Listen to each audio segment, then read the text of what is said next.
முதலீடுகளை ஈர்ப்பதில் தமிழ்நாடு மராட்டியத்துடனோ குஜராத்துடனோ போட்டியிடவில்லை, மாறாக Vietnam, Mexico நாடுகளுடன் போட்டியிடுவதாக ப்ளூம்பர்க் வணிக இதழ் புகழாரம் சூட்டியுள்ளது.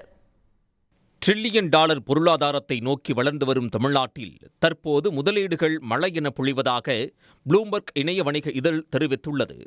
இந்தியாவின் தென் மாநிலமான தமிழ்நாடு விரைவில் ஆப்பிள் உற்பத்தி மையத்தையும் கூகுளின் கிளை ஒன்றையும் பெற இருப்பதாக கூறியுள்ள அந்த இதழ், சமீபத்தில் கார்னி மற்றும் ஜபில் நிறுவனங்களிடமிருந்து சுமார் 29,000 கோடி அளவிலான முதலீடுகளை ஈர்த்துள்ளதாகவும் தெரிவித்துள்ளது.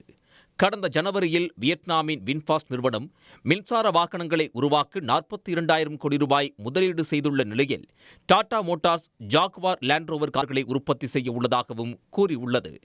மீண்டும் இந்திய சந்தைக்கு திரும்பும் அமெரிக்காவின் ஃபோர்ட் நிறுவனம் சென்னையில் தனது கார் உற்பத்தி தொழிற்சாலையை அமைக்க உள்ளதையும் ப்ளூம்பர்க் இதழ் சுட்டிக்காட்டியுள்ளது. தமிழ்நாடு முதலமைச்சர் மு.க. ஸ்டாலினின் அமெரிக்க பயணத்தை சுட்டிக்காட்டியுள்ள அந்த இதழ், மொத்த உள்நாட்டு உற்பத்தியில் நாட்டின் மிக உயர்ந்த மாநிலங்களுள் தமிழ்நாடு ஒன்று என குறிப்பிட்டுள்ளது.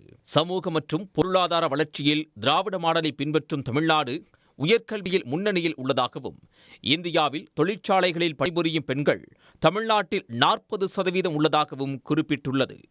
வாஷிங்டனை தளமாக கொண்ட சர்வதேச ஆய்வுகளுக்கான மையத்தின் மூத்த ஆலோசகர் ரிச்சர்ட் ரோசோ, இந்தியாவில் முதலீடு செய்வது கார் வாங்குவது போன்றது என்று கூறியதாக குறிப்பிட்டுள்ளது.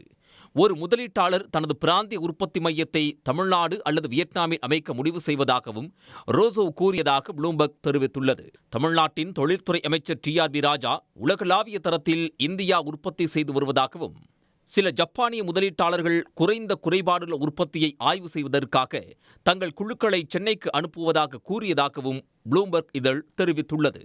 உடனுக்குடன் செய்திகளை தெரிந்து கொள்ள சன் நியூஸ் பெல் ஐகானை கிளிக் பண்ணுங்க.